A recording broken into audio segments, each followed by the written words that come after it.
Andrew grew up on the beaches of Maui, Hawaii, and moved to the only place better than that, the Herndon area, moved to Reston when he was in his teens.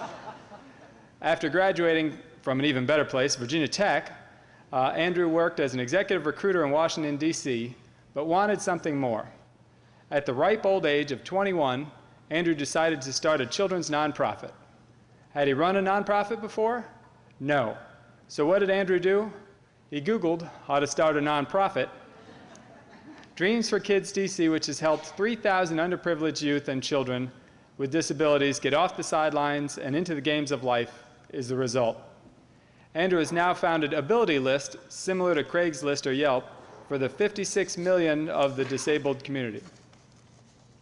TEDx NASA asked Andrew to share his inspiring story, and he's been presenting his "Anyone Can Be a Social Entrepreneur and Advocate" message ever since, to groups ranging from Deloitte to the National Speakers Association and the Social Enterprise Alliance.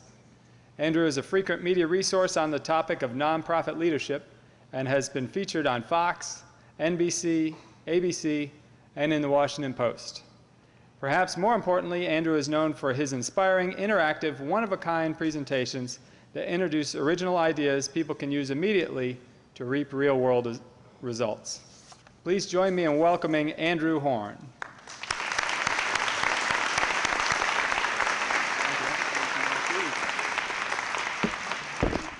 Thank you, volunteers. How's my volume? Are we good? I may try and move this to the side a little bit so that I can talk with you. Does that work? Can we hear me from here? Perfect. All right. So it is an honor to be here, and I mean that. Margaret Mead said, "Never doubt the power of a small group of thoughtful, committed individuals to change the world. Indeed, it's all that ever has." And everyone in this room is a walking, talking, breathing example of that. A small group of individuals who are having a massive impact. And not just those of you who are being honored tonight. As I was getting ready for my presentation, I actually sent a note to Mayor Steve's assistant. And I said, could you please send me a little note about some of the work that the mayor is doing for service in the town of Herndon.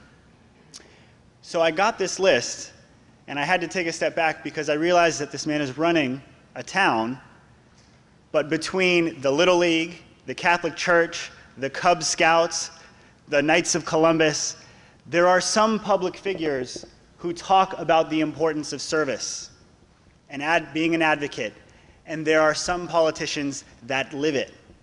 And Mayor Steve is one of those people, and sir, I have to give you props.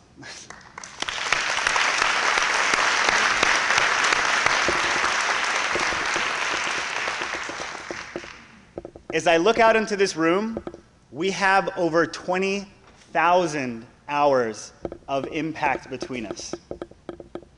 I know that when we look out here, those of you in this room have felt the empowerment of helping others. You understand the impact of giving back in your community. But by a raise of hands, how many of us have a friend or a family member or a colleague that might not share in our appreciation or understanding of service or volunteerism?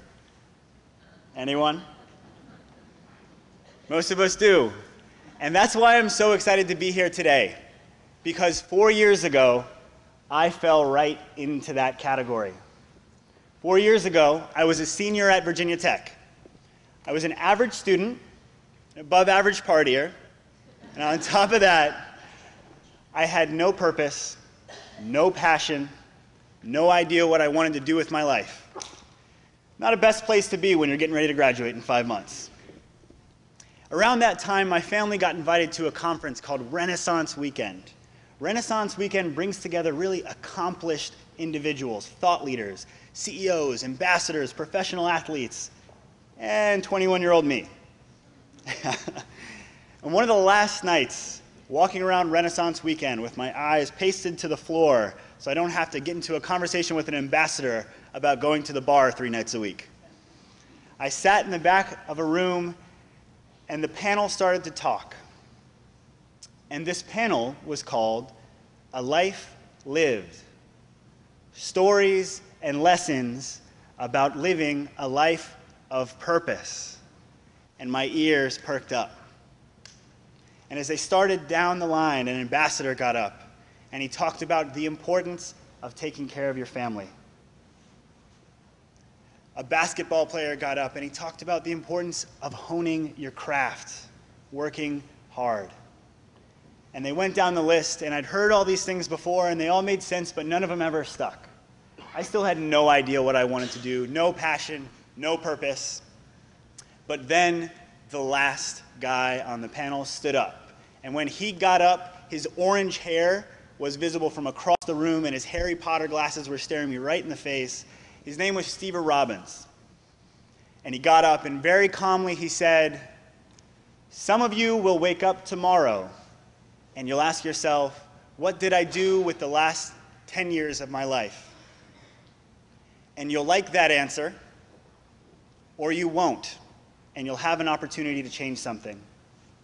And then he paused and he said, "Some of you will wake up 10 years from now and ask yourself, what did I do with the last 10 years of my life?" And he said, "You'll have an opportunity. You'll say yes, or you'll say no, and you'll have an opportunity to change something." And those words resonated with me. What he was saying was something similar to Frank Sinatra when he said, "Live every day like it's your last, because one day you'll be right." And I realized that if I didn't answer that question right now, what did I want to do with my life? At 21, I was going to be answering it at 31. Made a lot more sense to start now. So when he was done, I ran up to Stever in the hallway and I said, "Stever, my name's Andrew. I'm a senior at Virginia Tech, and I have no idea what I want to do with my life."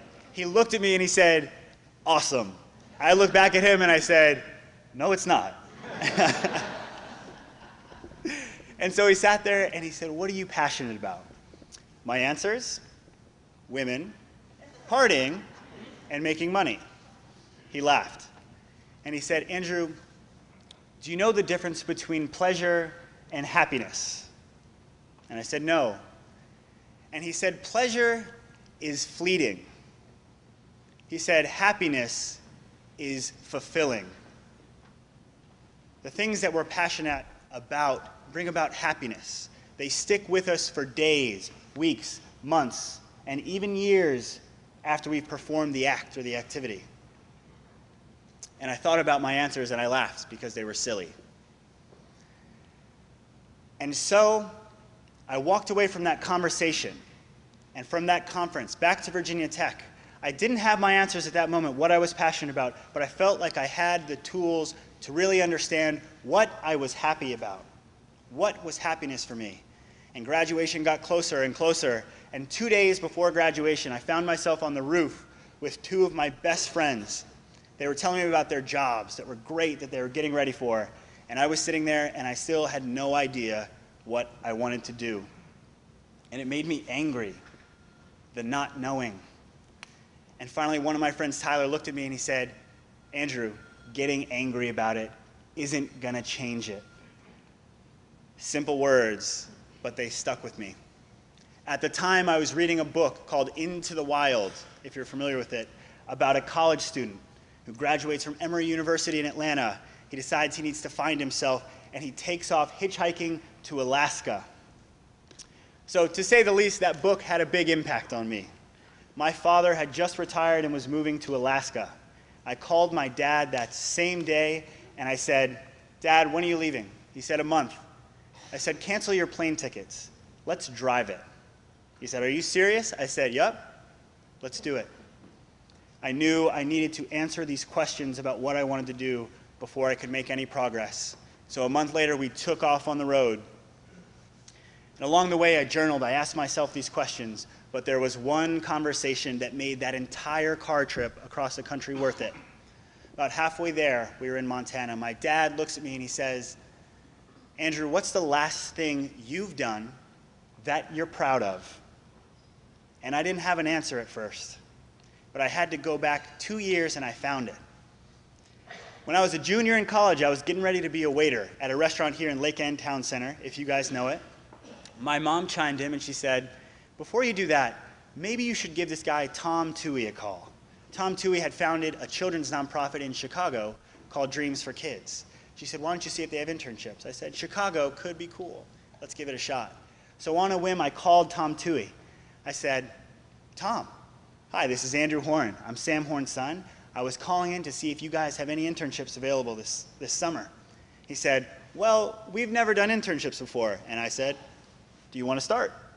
And he said, how much do we have to pay you? And I said, what's minimum wage? He said, $8. Me being the bargainer I was, I said, how about 10? He said, yes. I shipped up to Chicago for the summer. And when I got up to Chicago, I kid you not, I moved into an apartment. It was a hostel, about as big as this lectern back to the wall. One bed, one closet, this wide, no AC, and that's it. And the great thing about having a really crappy room is that you don't want to spend any time in it. So I spent my summer all around Chicago, on the beach, in the office with Dreams for Kids. The first 2 weeks that I was there, I had a volleyball event. It only had 4 teams signed up, and we needed 15 to 20 to make it a success. So I walked around the beach, handing out flyers, giving people information. We ended up having 15 people out there raising $2,500. It felt great. The next week, we went to Claire's house, a shelter for beaten and battered women on the south side of Chicago. We delivered 30 brand new mattresses to replace their decrepit ones that had been there for years. The kids were pulling on my shirt, didn't want me to leave. They fell in love with Dreams for Kids by the time we left that shelter. The next month, I spent planning an adaptive water skiing clinic to help children with disabilities water ski for the first time ever. That event went off perfectly. 50 kids experienced water skiing for the first time ever. It felt great. When I thought about those events, a year and a half after they happened, I felt the pride fill me the same way it did a year and a half ago when I was actually doing it. And I thought about what Stever said about happiness, about fulfillment, and how it stays with you. And I thought, was happiness this easy for me? Was giving back, having an impact, my portal to happiness? And my only answer was yes. My trip was a success because I understood what made me happy. Service was the most efficient and accessible way to find purpose and to be happy. I went back to DC with this knowledge and I said, all right, I returned from the trip from Alaska. I went out, I started volunteering in shelters. I went out and I found a woman named Edie Frazier who ran her own executive search firm. She was a great entrepreneur. She gave me a job because she heard about the volunteering I was doing. So now I had a great job. I was a young entrepreneur. I was serving. What changed? How did I go from a slacker college student to an active volunteer and young entrepreneur? It was simple. I started asking the right questions. When we ask ourselves the right questions, we understand what our internal drivers are. What's important to us? Why do I want to do things? And when we raised our hands, and you think about that person that might not appreciate service the way you do, what we can understand is that it's not our responsibility to tell them about the value of service and volunteering. They're too busy, they're too tired, they tried it and had a bad experience. But what we can do is ask them the questions about pleasure versus happiness, the last thing they've done that they're proud of. And if people ask themselves the right questions, they'll likely come to the conclusion that helping people, giving back, is the most fulfilling thing that we can do. And at that point, volunteering becomes less of a responsibility and more of an opportunity to be happy.